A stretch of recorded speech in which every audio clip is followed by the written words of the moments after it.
Welcome to target achiever. நம்ம இன்னைக்கு என்ன பார்க்க போறோம்னா கூட்டு வட்டியில் இருக்கிற ஃபார்முலாஸ், அதுல என்னென்ன மாடல்ஸ் இருக்கும் அந்த மாதிரி கணக்குல பார்க்குறோம். ஓகே, அது ஒவ்வொரு மாடலுக்கும் என்னென்ன ஃபார்முலா நம்ம யூஸ் பண்ணணும் அப்படின்னு நம்ம பார்க்க போறோம். சரியா, பாருங்க. ஃபர்ஸ்ட் கூட்டு வட்டினா நமக்கு என்னன்னு தெரியும், என்ன வட்டிக்கு வட்டி போடுவாங்க, அதை மட்டும் நம்ம புரிஞ்சுக்கணும். ஓகே ஓகே மொத்த தொகைன்னு பார்த்தோம்னா நல்லா புரிஞ்சுக்கணும். மொத்த தொகை நம்ம சிம்பிள் இன்ட்ரெஸ்ட் எப்படி கண்டுபிடிச்சோம், அசலும் வட்டியும் சேர்ந்தது மொத்த தொகை. அங்க அதான் சொல்றாங்க, அசல் பிளஸ் கூட்டு வட்டி சேர்ந்தது என்ன மொத்த தொகை. ஓகேவா, சரி ஓகே. இதை வட்டி கேட்டா என்ன பண்ணுவோம், மொத்த தொகையிலிருந்து அசலை கழிப்போம். ஓகே, இதெல்லாம் பேசிக் தானே. ஓகே, இதெல்லாம் தெரிஞ்சுக்கலாம். ஓகே, அடுத்து கூட்டு வட்டி கண்டுபிடிக்கிறதுக்கு ஃபார்முலா என்ன, ஆண்டு வட்டிக்கு ஆண்டுக்கு ஒரு முறை, இது காலாண்டுக்கு ஒரு முறை, அரையாண்டுக்கு ஒரு முறை எல்லாம் கேள்விகள் கேட்பாங்க. ஓகேங்களா, சரி ஓகே. ஆண்டுக்கு ஒரு முறை அப்படின்னு பார்த்தோன்னா, சோ கூட்டு வட்டி கணக்கிடப்பட்டால், ஓகே, ஆண்டுக்கு ஒரு முறை கூட்டு வட்டி கணக்கிடப்பட்டால் அதுக்கான formulas equal to A equal to B of 1 plus R divided by 100 whole power n. இதுல Bன்றதுன்னா அசல், இதுல Aன்றதுன்னா மொத்த தொகை, Rன்றதுன்னா ரேட் ஆஃப் இன்ட்ரெஸ்ட் அதாவது வட்டி விகிதம், Nன்றதுன்னா வருடம். கிளியருங்க, அதான் சொல்லுங்க பாருங்க. A மொத்த தொகை, B அசல், R வட்டி வீதம், காலம் Nன்றது காலம் இல்ல ஆண்டுகள். ஓகேவா, இது ஆண்டுக்கு ஒரு முறை கண்டுபிடிக்கிறது. இது காலாண்டுக்கு அரையாண்டுக்கு ஒரு முறை அப்படின்னாலே நல்லா புரிஞ்சுங்க. அரையாண்டுக்கு ஒரு முறைனா இது 200,000 இங்க 2 வரும். இதே காலாண்டுக்கு ஒரு முறைனா இது 400,000 இங்க 4,000. இது ஈஸி தான், ஞாபகம் வச்சுங்க. ஒரு ஃபார்முலா ஞாபகம் வச்சா அந்த 3 நிமிடம் பண்ணிடலாம். சரி பாருங்க, கூட்டு வட்டியானது அரையாண்டுக்கு ஒரு முறை வட்டி கணக்கிடப்பட்டால் என்ன, A equal to B of 1 plus R divided by 200 2n. பாருங்க, இங்க 100 இருந்துச்சா, பாருங்க 200 ஆயிடுச்சு. இங்க வெரி n இருந்துச்சு, பாருங்க 2n. இதே காலாண்டுக்கு ஒரு முறை நான் பாருங்க 400 இங்க 4n, அவ்வளவுதான். சரியா, ஒரு ஃபார்முலா ஞாபகம் வச்சா நான் அடுத்த ஃபார்முலா ஞாபகம் வச்சுக்கலாம். ஓகே, காலாண்டுக்கு ஒரு முறை அப்படின்னு சொல்லலாம். அதே மாதிரி பார்த்தோம்னா ஒவ்வொரு வருடமும் வட்டி வீதம் மாறிக்கிட்டே இருக்கும். சரியா, இப்ப பாருங்க, முதல் வருடம் 6%, ரெண்டாவது வருடம் 7%, மூணாவது வருடம் 8%, இப்படி கொடுக்குறாங்கன்னா அதற்கான formula B of 1 plus R1 divided by 100. இது வந்து பார்த்தோம்னா R1, இது R2, இது R3 அப்படின்னு வச்சுக்கலாம். இப்படி போதுன்னு வச்சுக்கலாம். ஓகே, எது வரை கொடுத்துருவோம் அது மாதிரி வச்சுக்கலாம். So 1 plus R2 divided by 100, அடுத்து 1 plus R3 divided by 100, எத்தனை கொடுத்துருவோம் அது வரைக்கும் நம்ம போட்டுக்கலாம். சரியா, ஓகே. இதுல R1, R2, R3 என்பது ஒவ்வொரு வருஷத்துக்கு கொடுக்கக்கூடிய வட்டி வீதங்கள். சரியா, ஓகே.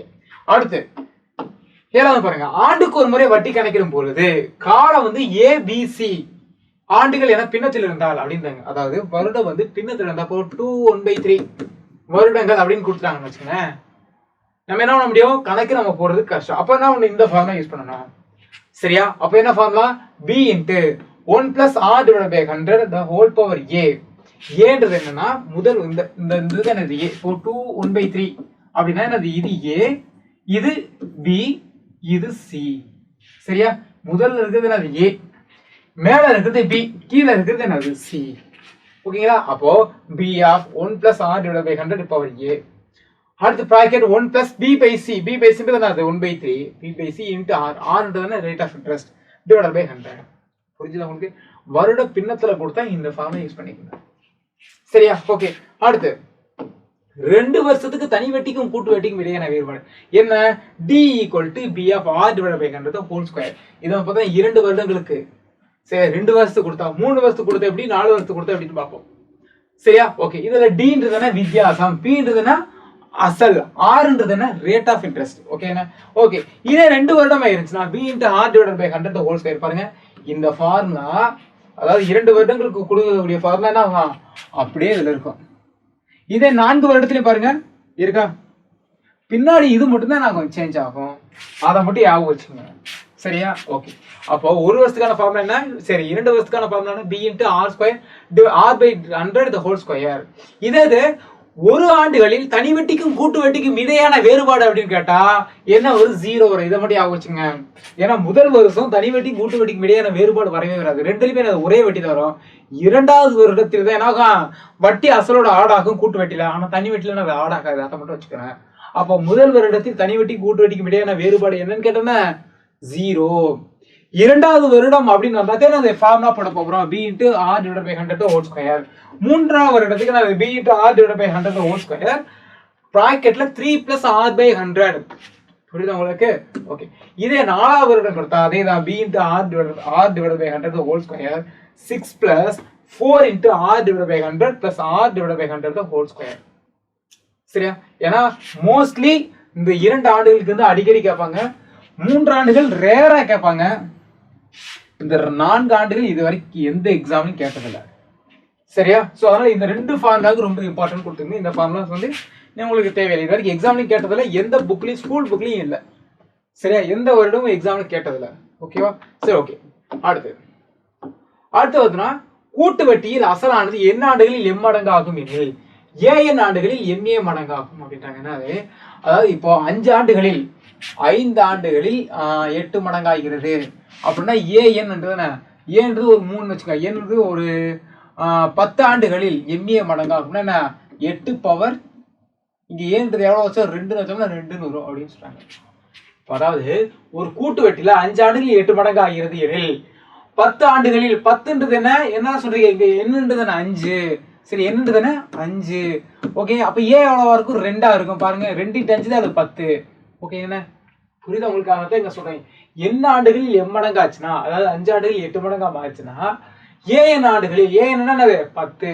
10 ஆண்டுகளில் என்னவா மாறும்? எம்ஏ மடங்காகும். அதாவது எம்ன்ற அளவு 8, ஏன்றதுல 2. அப்ப 2 ஸ்கொயர்ல 64 மடங்காகும்ன்றாங்க. இது கணக்குகளை போகும்போது உங்களுக்கு புரியும். மடங்கு கணக்குகள் என்ன அடிக்கடி கேட்கிற கணக்குகள் தான். புரியுதா? ஓகே. அடுத்து என் வருடங்களுக்கு பிறகு மக்கள் தொகை, அதாவது என் வருடங்களுக்கு பிறகு அப்படின்னா ஒரு 3 வருடங்களுக்கு பிறகு மக்கள் தொகை என்னவாக இருக்குன்னு கேட்பாங்க. சோ மக்கள் தொகை நல்லா புரிஞ்சுக்கங்க. மக்கள் தொகைன்றது கூட்டு வட்டி மாதிரி தான். இப்போ 100 பேர் இருக்காங்க, அதுல 10% அதிகமாகறாங்க அப்படின்னா அடுத்த நாங்க 110 பேர் ஆவாங்க. அடுத்து 10%ன்றப்ப 110ல 10%. அப்போ கூட்டு வட்டி மாதிரி தான் நம்ம மக்கள் தொகை பெருகும். புரியுதா உங்களுக்கு? அப்போ அதற்கான ஃபார்முலா ரொம்ப ஈஸி தான். பாருங்க, கூட்டு வட்டியோட ஃபார்முலா புரியுங்களா? என்ன ஆண்டுகளுக்கு பிறகு கீழே 10 வருஷத்துக்கு பிறகு அதோட மக்கள் தொகை என்னவா இருக்குன்னா P × 1 + R/100 ஹோல் பவர் என்ன. அதே 10 வருஷத்துக்கு முன்பு, ஓகேங்களா, முன்பு கேட்டாங்கன்னா என்னன்னா இந்த வேல்யூ அப்படியே வந்து P வந்து என்னது வகுத்து பெருக்கல்ல போயிடும். பாருங்களேன், இது P வந்து பெருக்கல் இருக்கு, இதுல என்ன இருக்கு? P வந்து என்னது மேல இருக்கு. இது 1 + R/100 ஹோல் பவர் என்ன இங்க இருக்கு? P கூட பெருக்கிட்டு இருக்கு. இதே முன்புன்னு கேட்டா நான் அது அப்படியே கீழே வந்துடும், வகுத்து வந்துடும். சரி, அப்ப இந்த ஃபார்முலா படிச்சா இந்த ஃபார்முலா படிச்ச மாட்டான். பிறகுன்னா என்னது? P பெருக்கல் இருக்கணும், இது பெருக்கல் இருக்கணும். முன்புன்னா என்னது? P வந்து மேல இருக்கணும், இந்த வேல்யூ கீழே இருக்கணும். இது ஞாபகம் வச்சுங்க. சரியா? ஓகே. அடுத்து வந்து இயந்திர தேய்மானம் அப்படின்றாங்க. ஸோ இயந்திர தேய்மானம்னா என்னது? வேல்யூ வந்து நான் குறையும். ஓகே, ஏன்னா இப்போ ஒரு பைக் வாங்குறீங்க, பைக்கோட ரேட் இப்போ ஒரு 1 லட்ச ரூபாய் அப்படின்னா 2 வருடங்களுக்கு பிறகு அந்த பைக்கோட ரேட் அதே 1 லட்ச ரூபாய்க்கு போகுமா? இல்ல, ரேட் என்ன குறையும். அதை வந்து என்ன சொல்லுவாங்க? தேய்மானம் அப்படின்னு சொல்லுவாங்க. சரி, அதை தான் இங்க சொல்றாங்க. பாருங்க, என் வருடங்களுக்கு பிறகு அதன் மதிப்பு. ஓகே, இந்த ஃபார்முலா படிச்சா இந்த ஃபார்முலா படிச்சுக்கலாம். ஓகே, தேய்மானம் அப்படின்றதால என்னது? B × 1 + R/100 ஹோல் பவர் என்னது? மக்கள் தொகை பெருகும், கூடிட்டே இருக்கும். இது தேய்மானம், அப்போ என்னது? குறையும். அப்போ இங்க பிளஸ் இருக்கிறதுல என்ன பண்ண போறோம்? மைனஸ் போட போறோம். அவ்வளவுதான் தேய்மானத்துக்கு. ஓகேனா? அது என்னது? 10 வருஷத்துக்கு பிறகு. இங்க பிறகு பாருங்க, B × 1 + R/100 ஹோல் பவர் என்ன. இங்க பாருங்க, இதுவும் பிறகு தான், ஆனா தேய்மானம். அப்போ P × 1 - R/100 ஹோல் பவர் என்ன. சரிதானே? ஓகே. முன்பு என்ன பண்ணுவோம்? P மேல இருக்கணும், இந்த மதிப்பு தான் கீழே இருக்கும். அதே பாருங்க, P மேல இருக்கு, இந்த வேல்யூ என்னது? இந்த வேல்யூ கீழே இருக்கு. ஓகே, அப்போ இந்த ஃபார்முலா படிச்சா இந்த 4யுமே ஈஸியா அடிச்சிடலாம்.